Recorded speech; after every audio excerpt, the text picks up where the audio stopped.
tahun 2018 terjadi gempa dengan kekuatan 7 skala Richter di Lombok. Bencana ini menjadi perhatian nasional, padahal sebenarnya ada bencana yang jauh lebih dahsyat lagi di Lombok. Dan itu terjadi ratusan tahun yang lalu dan tidak banyak orang yang tahu. Bencana tersebut tertulis dalam Daun Lontar Babat Lombok. Kejadian tersebut menjadi cerita turun-temurun dan sebagian masih menjadi misteri.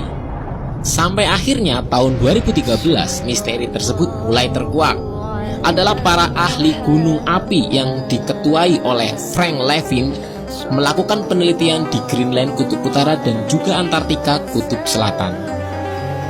Faktanya adalah di dua kutub tersebut ditemukan debu sisa-sisa letusan gunung berapi. Padahal tidak ada gunung berapi satupun di daerah kutub. Hal ini mengindikasikan bahwa sisa letusan itu berasal dari letusan gunung berapi yang super dahsyat.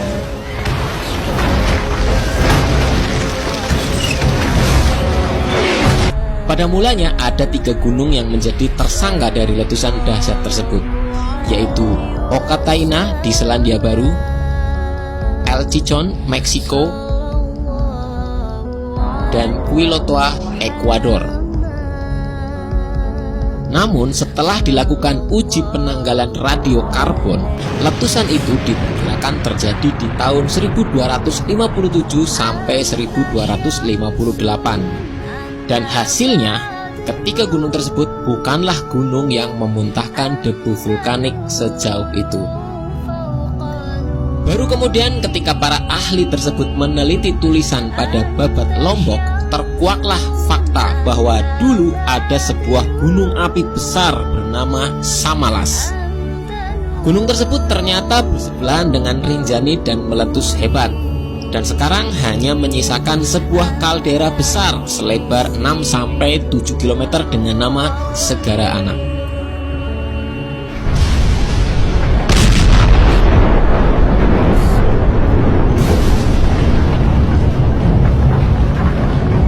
Dalam Babat Lombok disebutkan Samalas hancur dan Rinjani longsor. Oleh karenanya, orang sekarang hanya mengenal Rinjani tanpa tahu keberadaan Samalas.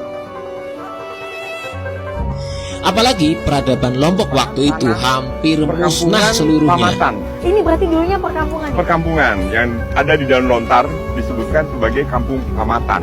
Nah, ini tertutup oleh letusan setinggi ini. Sehingga hampir tidak ada saksi mata yang hidup untuk mengisahkan kejadian tersebut. Kini hanya jejak-jejak letusan yang menjadi bukti kedahsyatan letusan Samalas.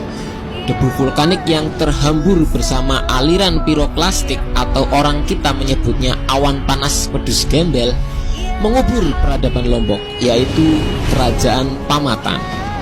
Pada intinya, kedua babat tersebut menjelaskan terkait dengan Kerajaan Pamatan yang hancur setelah letusan Gunung Api Samalas tahun 1257. Tebing pantai ini adalah tumpukan debu vulkanik yang kini mulai membatu. Usia batuannya masih sangat muda. Kalau diperkirakan berapa umurnya? Kalau Rinjani kan abad 13, jadi ya kira-kira 700 tahun.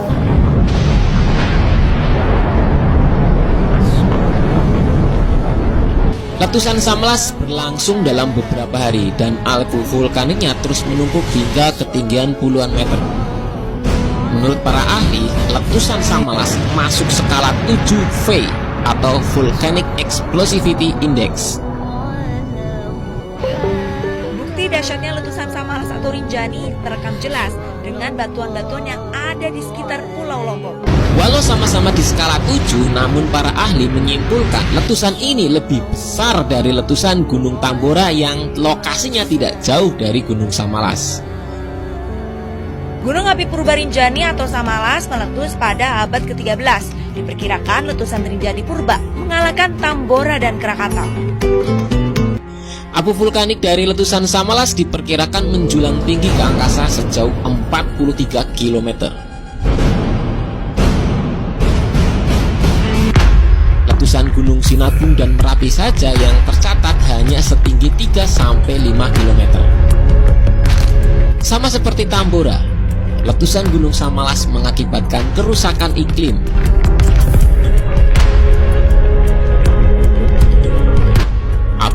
vulkanik ini menyebar ke seluruh penjuru dunia. Di Eropa, abu vulkanik ini menutup sinar matahari yang mengakibatkan suhu turun drastis. Tahun-tahun berikutnya dari kejadian ini, Eropa dilanda wabah kelaparan diakibatkan gagal panen di mana-mana. Bahkan tahun tersebut dikenal dengan zaman es kecil. Kejadian ini diperkuat dari para arkeolog Inggris dengan penemuannya berupa ribuan kerangka manusia dalam kuburan massal di London. Kini, Samalas mulai bangkit kembali. Ialah Gunung Barujari yang tumbuh di tengah-tengah jejak kaldera Samalas. Gunung ini sudah terlihat lebih aktif ketimbang saudara tuanya yaitu Rinjani. Oleh karenanya ada yang menyebut Gunung Samalas sebagai Gunung Rinjani Tua.